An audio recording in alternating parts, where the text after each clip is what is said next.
नमस्कार दोस्तों, संदीपनी कोचिंग संस्थान के यूट्यूब चैनल में आपका स्वागत है। और हमारा धातु एवं अधातु का एक टॉपिक रह गया था, जिसमें हमें पढ़ना था धातु एवं अधातु की अभिक्रिया, साथ में धातु का निष्कर्षण कैसे किया जाता है अयस्क से। ये दोनों टॉपिक्स हमारा छूटा हुआ था और इसकी वीडियो हमने क्लासरूम में बनाई थी, बट अनफॉर्चुनेटली उसमें कुछ प्रॉब्लम होने के कारण ये मैं कॉपी पर बनाकर दिखा रहा हूँ। तो यहाँ पे हम देखते हैं धातु एवं अधातु की अभिक्रिया। और इससे अभिक्रिया देखने से पहले हमें यह जानना आवश्यक है कि इसकी संयोजकता क्या है, क्योंकि धातु एवं अधातु एक आयनिक आबंध का निर्माण करती है। तो आयनिक आबंध के लिए यह इलेक्ट्रॉन का कंप्लीट ट्रांसफ़र करती है। तो हम देखते हैं संयोजकता के बारे में पहले। जैसे धातु सामान्यतः धातु के बाहरी कक्षा में 1, 2 या 3 इलेक्ट्रॉन होते हैं, तथा अधातु के बाहरी कक्षा में क्रमशः 5, 6 या 7 होते हैं। और कुछ अक्रिय गैस जैसे कि नियॉन, क्रिप्टन, ज़ेनॉन, आर्गन इत्यादि में बाहरी कक्षा में 8 इलेक्ट्रॉन होते हैं, जो कि अस्थायी रूप में पाए जाते हैं, जो किसी से अभिक्रिया नहीं करते। तो यहाँ पर क्या होता है कि धातु जब 1 या 2 या 3 इलेक्ट्रॉन इसके बाहरी कक्षा में होते हैं, तो यह बाहरी कक्षा में हम जानते हैं कि स्टेबल होने के लिए, यानी कि स्थिर होने के लिए 8 इलेक्ट्रॉन की आवश्यकता है। और अगर यह 8 नहीं हो पाएगा तो यह अभिक्रिया तब तक करता रहेगा जब तक इसके बाहरी कक्षा में 8 इलेक्ट्रॉन ना हो जाए।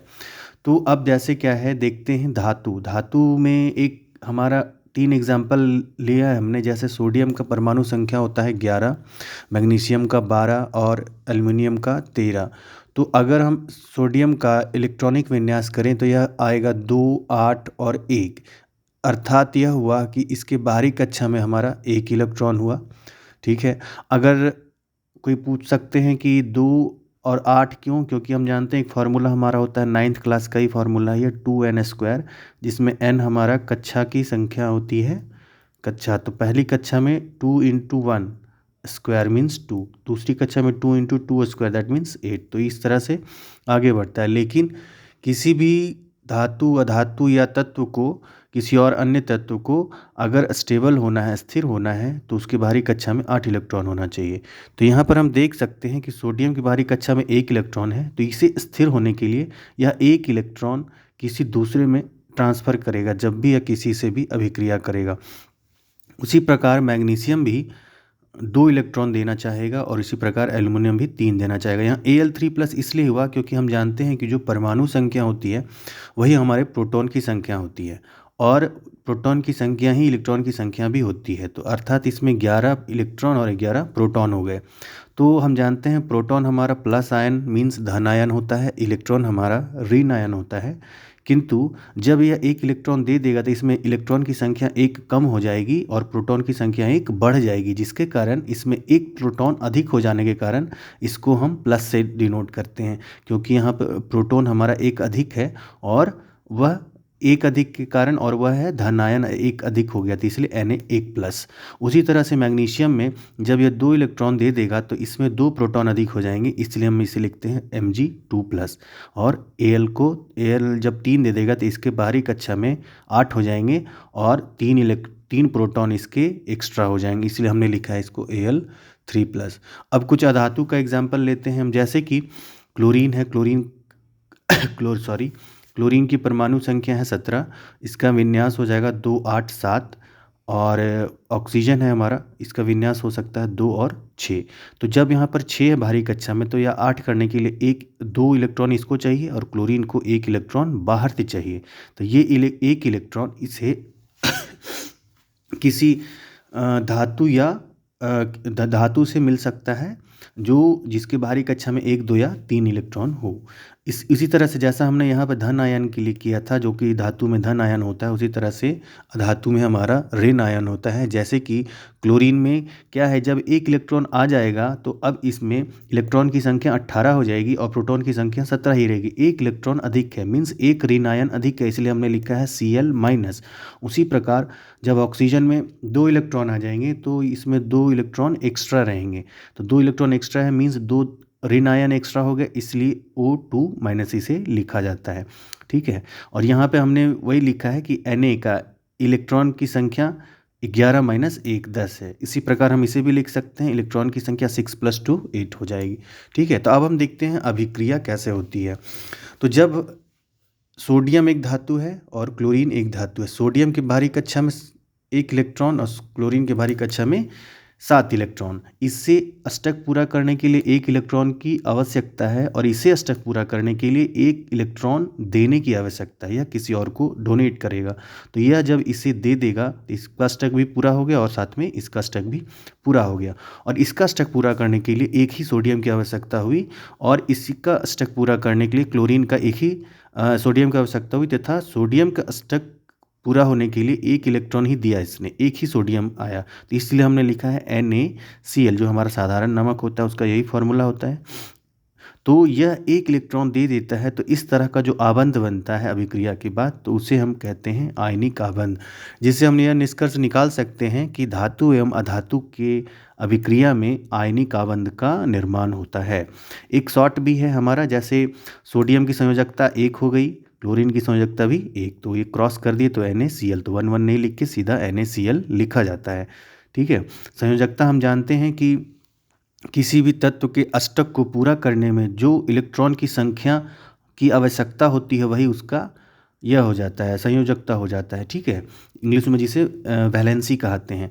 जैसे यहाँ पर अष्टक पूरा करने के लिए इसे 8 चाहिए और है 7, तो 1 की आवश्यकता है तो इसकी भी वैलेंसी 1 हो जाएगी, तथा सोडियम को 1 देने की आवश्यकता है तो इसकी वैलेंसी भी हो जाएगी 1। ठीक है, तो उसी तरह से अब हमने सोडियम और ऑक्सीजन का एग्जाम्पल लिया है। जैसे सोडियम की बाहरी कक्षा में 1 इलेक्ट्रॉन और ऑक्सीजन की बाहरी कक्षा में 6 इलेक्ट्रॉन, इसे अष्टक पूरा करने के लिए 2 चाहिए और सोडियम इसे 1 ही दे पा रहा है, तो इसे 2 पूरा करने के लिए 2 सोडियम आ जाएंगे। तो इसलिए इसका फॉर्मूला हमने लिखा कि 2 बार सोडियम आया इसलिए लिखा Na2, और O 1 बार आया इसलिए Na2O। इसका नाम हुआ सोडियम ऑक्साइड। उसी तरह से इसे क्रॉस करके भी देख सकते हैं। सोडियम की परमाणु सोडियम की संयोजकता 1, ऑक्सीजन की संयोजकता 2, क्रॉस कर दिए तो Na2O हो गया। यह थोड़ा छोटा सा शॉर्टकट ट्रिक है। ठीक है, उस तरह से अब हम आगे भी देख सकते हैं। जैसे मैग्नीशियम की बाहरी कक्षा में 2 इलेक्ट्रॉन हो गए, क्लोरीन की बाहरी कक्षा में 1 है। अगर एक मैग्नीशियम इसे दे देगा तो फिर भी तो 1 एक्स्ट्रा रह जाएगा इसके पास, तो दूसरे क्लोरीन को आना पड़ेगा इसका 1 इलेक्ट्रॉन लेने के लिए, जिससे यह स्टेबल हो सके। तो इसलिए यहाँ पर मैग्नीशियम 1 बार आया, क्लोरीन 2 बार आया, तो इसलिए हम लिख सकते हैं MgCl2। इसे हम एक शॉर्ट तरीके से फिर से लिख सकते हैं।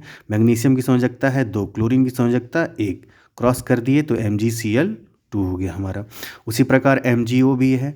Mg की बाहरी कक्षा में मीन्स मैग्नीशियम की बाहरी कक्षा में 2 इलेक्ट्रॉन और ऑक्सीजन को चाहिए भी 2 इलेक्ट्रॉन, तो यह पूरा दोनों इसको दे देगा और आयनिक आबंध का निर्माण कर लेगा। इसमें 1 बार मैग्नीशियम आया, 1 बार ऑक्सीजन आया, तो इसलिए हो गया MgO। ये क्रॉस कर दिए हम तो 2 2 होता है Mg2O2, तो 2 और 2 कैंसिल होकर MgO सीधा इसे लिखा जाता है। ठीक है, उसी तरह से एल्युमिनियम का है। एल्युमिनियम के केस में क्या है कि इसके बाहरी कक्षा में 3 इलेक्ट्रॉन है और क्लोरीन को चाहिए 1, तो एक एक करके लेने के लिए इसे 3 क्लोरीन की आवश्यकता होगी ही होगी, तो इसलिए AlCl3 हो जाएगा एल्युमिनियम क्लोराइड। क्रॉस कर दिया, ये शॉर्ट तरीका में AlCl3, Al का संयोजकता 3, क्लोरीन का 1, तो AlCl3 हो गया। उसी प्रकार हमारा एल्युमिनियम ऑक्साइड है। जैसे कि हम देख पा रहे हैं कि 3 ऑक्सीजन है और 2 एल्युमिनियम। ऐसा क्यों हुआ? क्योंकि ऑक्सीजन को अपना अष्टक पूरा करने के लिए 2 इलेक्ट्रॉन की आवश्यकता है, किंतु इसे एल्युमिनियम के पास 3 है, तो यह जब 2 दे देगा तो फिर भी यह स्टेबल नहीं हो पाएगा, क्योंकि 1 इसके पास अभी भी रह जाएगा। तो अब इसे लेने के लिए एक और ऑक्सीजन आएगा, तो 1 इसको दे देगा तो फिर इसका तब तक फिर नहीं हो पाएगा, ऑक्सीजन दूसरे ऑक्सीजन का अष्टक पूरा नहीं हो पाएगा, तो फिर एक और एल्युमिनियम आएगा यहाँ पर, तो यह अपना 1 इलेक्ट्रॉन इसको दे देगा। फिर से वापस एल्युमिनियम के पास 2 इलेक्ट्रॉन एक्स्ट्रा हो जाएंगे, तो फिर एक और ऑक्सीजन आएगा और इसके एल्युमिनियम के 2 इलेक्ट्रॉन को ले लेगा। तो हम देख सकते हैं एल्युमिनियम 2 बार आया, ऑक्सीजन हमारा 3 बार आया, तो हमारा एल्युमिनियम ऑक्साइड का फॉर्मूला हो गया Al2O3। उसी प्रकार हम कह सकते हैं एल्युमिनियम की संयोजकता 3, ऑक्सीजन की 2, अब क्रॉस कर दिए तो Al2O3, तो Al2O3 इसलिए फॉर्मूला होता है एल्युमिनियम ऑक्साइड का। ठीक है, तो आज की वीडियो में इतना ही। अगले वीडियो में हम करेंगे धातु का निष्कर्षण कैसे करते हैं। और वीडियो देखने के लिए बहुत बहुत धन्यवाद, और हमारे एप्लीकेशन पर जाएं और टेस्ट लगाएं, जिससे आपको अपना मूल्यांकन हो सके। और हमसे जुड़े रहने के लिए आपका बहुत बहुत धन्यवाद।